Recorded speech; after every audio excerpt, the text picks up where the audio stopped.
Love the guy or hate him, there is hardly a Canadian alive today who doesn't have an opinion on this Prime Minister, Pierre Elliott Trudeau, who swept the country, of course, in a wave of Trudeau-mania back in 1968, and he is with us still. And particularly because one of my colleagues, come on in here, one of my colleagues here who has just introduced a bill to establish a Trudeau Day, Mario Silva. Mario, tell us about your bill, what it would actually accomplish and why you're doing it. Okay.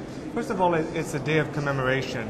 It's important to note that we already have two great prime ministers in Canada we do commemorate, which is Sir John A. Macdonald and also Laurier as well. So the two great prime ministers that we do in fact commemorate in Canada.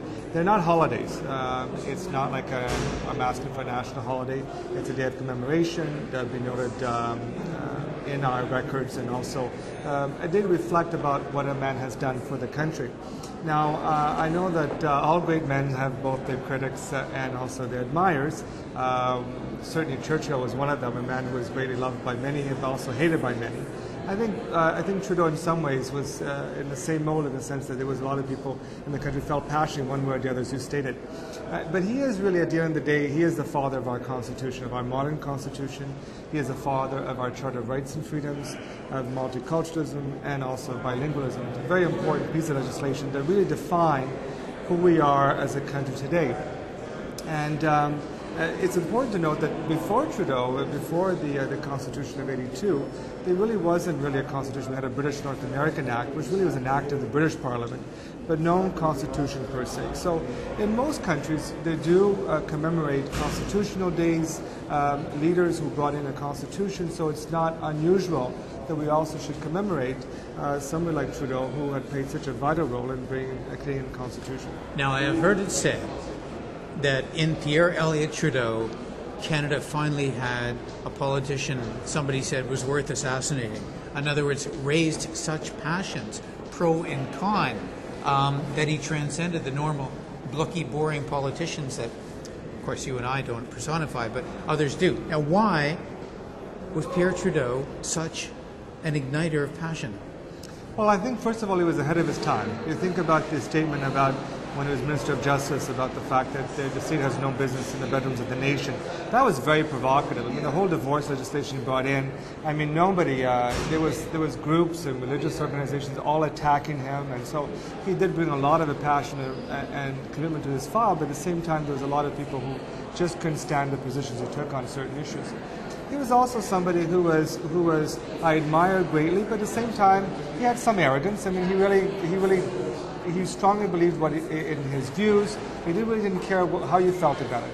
And I'm not even sure he'll be thrilled about the fact of bringing this bill in. I mean, he's just that type of person. I mean, he did what he had to do for the country, and he didn't care about whether people were critical of him or praised him or wanted to commemorate him or not. That just was not something he was interested in at all. So what's the next step for your bill? What's the process here? Well, as always, like all bills in private member's bill, there is a pecking order, and then I'm in that pecking order, and then eventually I'll get to it, and then there'll be a reading and a second reading, and then they'll go to the committee, and then back to the House, and then to the Senate. But we're quite far away from that decision to be taking place, especially as minority parliament. But I think I want to do it mainly symbolically more than anything else, because of the fact that I did get into politics because of Trudeau.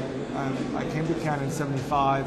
My father was already in Canada before he brought us, the whole family. And he was a great admirer of Trudeau, and our family was all admirers of Trudeau. And I think a lot of families who came around that period that was very much touched by Trudeau and his vision and in his leadership. And so it propelled a lot of people to get involved in their communities. And so it's my way of saying thank you for him sort of inspiring me to get into politics. Finally, Mario, what would be appropriate for one to do on Trudeau Day? Well, first of all, what would be appropriate?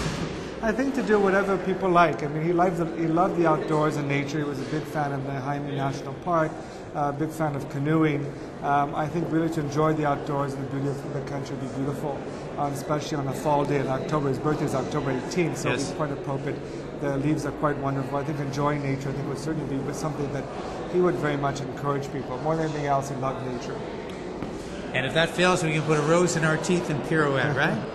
Well, he certainly had style and flair. And that rose was certainly. I can't imagine a rose in Mr. Harper's teeth. That just doesn't fit. I can't see it as well.